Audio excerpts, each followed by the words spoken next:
I never pick up hitchhikers. I've read the horror stories, seen the movies, but that night, something about the guy standing on the side of the road made me stop. He wasn't wearing a jacket, and the wind was brutal. He had this desperate look in his eyes, like he'd been standing there forever. "Where you headed?" I asked, rolling down the window just enough to hear him. "Downtown," he said, shivering. His voice was hoarse, probably from yelling at passing cars. Against my better judgment, I unlocked the door. "Hop in." He slid into the passenger seat, clutching a small backpack. As we drove, I couldn't help but glance over at him every now and then. He was younger than I'd thought, probably mid-20s, with messy dark hair and a faint scar running along his jaw. "You live downtown?" I asked, trying to make conversation. "Not anymore," he said. "Just need to get there tonight." His vagueness put me on edge, but I didn't press.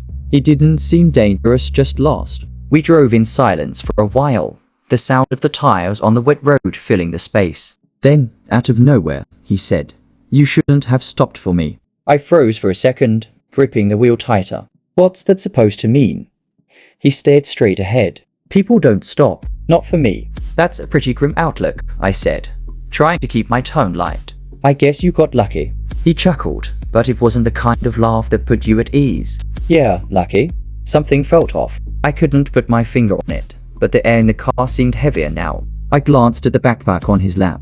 It looked old, fraying at the edges. "So, what's downtown?" I asked, hoping to steer the conversation somewhere normal. "My brother," he said, his voice softer now. "I haven't seen him in a long time." "Tonight's the night, though."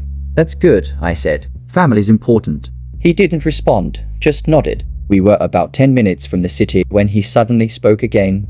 "You're a good person, you know that?" He looked at me this time, his eyes intense. Most people wouldn't have stopped. "Thanks," I said, though the compliment felt strange.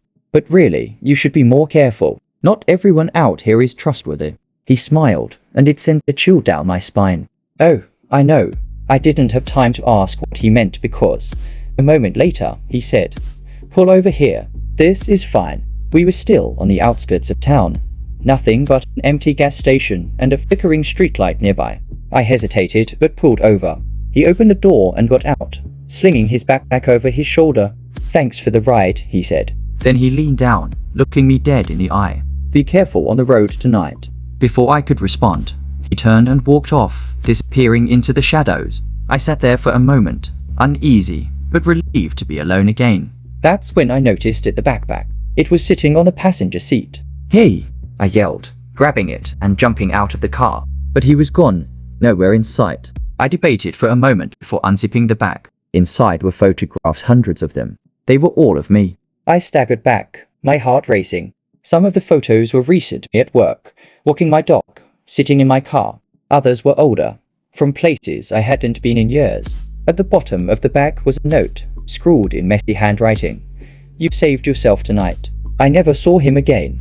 But to this day, I can't shake the feeling that if I hadn't stopped, something far worse would have found me.